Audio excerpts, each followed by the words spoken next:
You know those people who operate at an absolute genius level, but somehow constantly seem to be battling their own inner chaos? Well, welcome to The Explainer. Today, we're decoding exactly why that happens. We are looking at what goes down when the raw, unfiltered energy of Rahu sets up shop in the fifth house of a birth chart. We're calling this archetype the architect of restless intelligence. And by the time we finish up here, you're going to understand exactly why. Okay, let's dive right into this. Here's our roadmap for today. 1. Meet the architect. 2. The unconventional mind. 3. Love and chaos. 4. Risks and illusions. And finally, 5. Finding emotional grounding. We're basically taking 10 distinct astrological predictions from our source material and weaving them together into one complete, cohesive psychological profile. All right, part 1, meet the architect. This is what happens when illusion literally meets intellect. So we already know Rahu acts as our catalyst. It's the planet of illusion, obsession, and intense material desire. And let me tell you, it isn't just some gentle, subtle influence. No, it's a massive, amplifying force. Wherever Rahu sits in a chart, it absolutely cranks the volume up to a deafening level. It creates this hunger that is incredibly hard to satisfy, bringing a chaotic energy that just demands more, more, more. It's all about the smoke, the mirrors, and a deep, relentless drive for success. And the environment for all this reaction? The fifth house. Now, you guys already know this is the playground of the mind, the domain of intellect, learning, and self-expression. Oh, and the heart, too, since it rules love affairs and children. So just picture this, taking that pure, joyful domain of creativity and romance and dropping Rahu right smack in the middle of it. It's going to wreak absolute havoc, for sure, but it's also about to create pure genius. Moving into part 2, the unconventional mind. Brilliant, fast, and completely restless. When Rahu's intense ambition floods this house of intellect, it completely rewires how a person processes the world.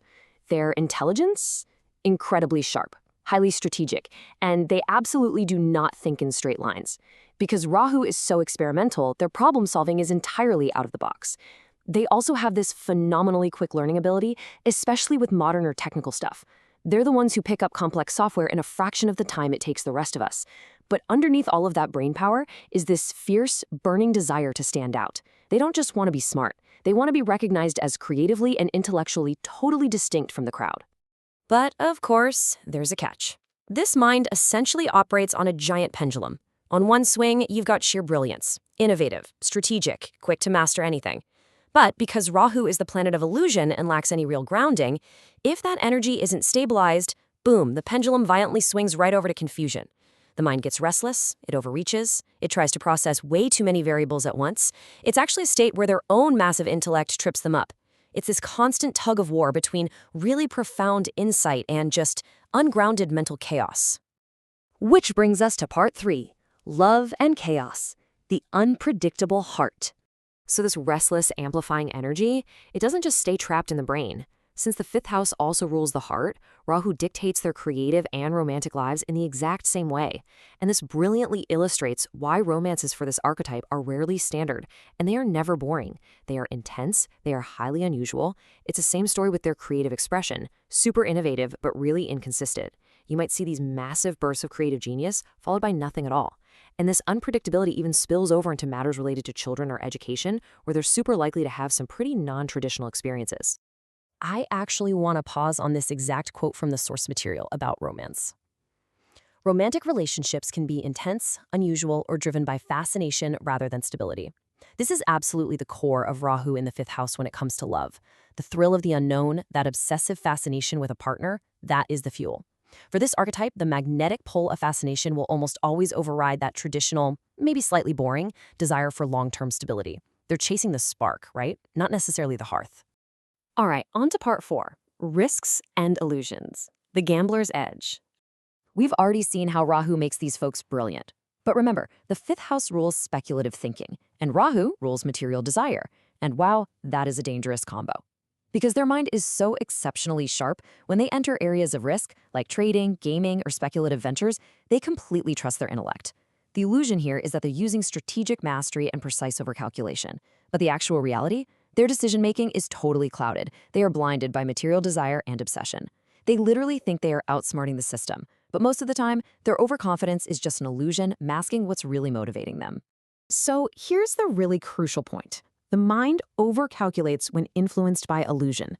This is absolutely the ultimate pitfall for Rahu in the fifth house. Their intelligence is undeniably their greatest weapon. But under Rahu's spell, that exact same intelligence becomes their biggest blind spot. They try to logic their way through situations that are actually just being driven by irrational obsession or totally ungrounded desires.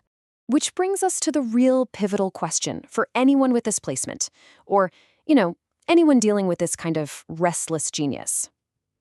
You've got this chaotic, amplified, unconventional brilliance swinging wildly between extreme innovation and dangerous illusion. So how do you tame the restless mind? How do you actually harness the architect without letting the whole building collapse? Let's look at part 5, finding emotional grounding, the path to mastery. Look, the raw intelligence is there from day one, but true mastery requires a structured path.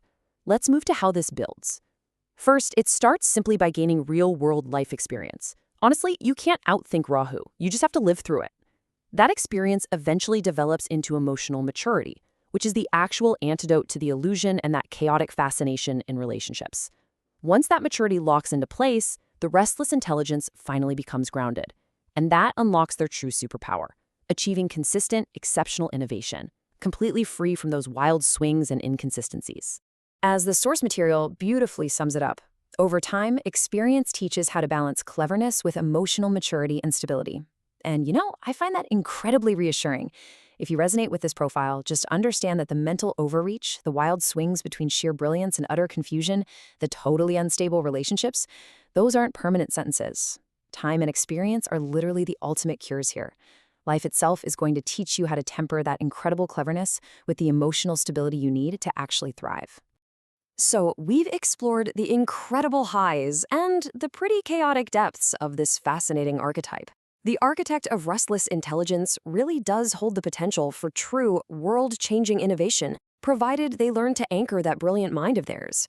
Looking at this intense interplay between intellect and obsession, I'm going to leave you with this. Will you let the illusion control you, or will you engineer your own brilliance? Keep exploring, keep learning, and we'll see you in the next explainer.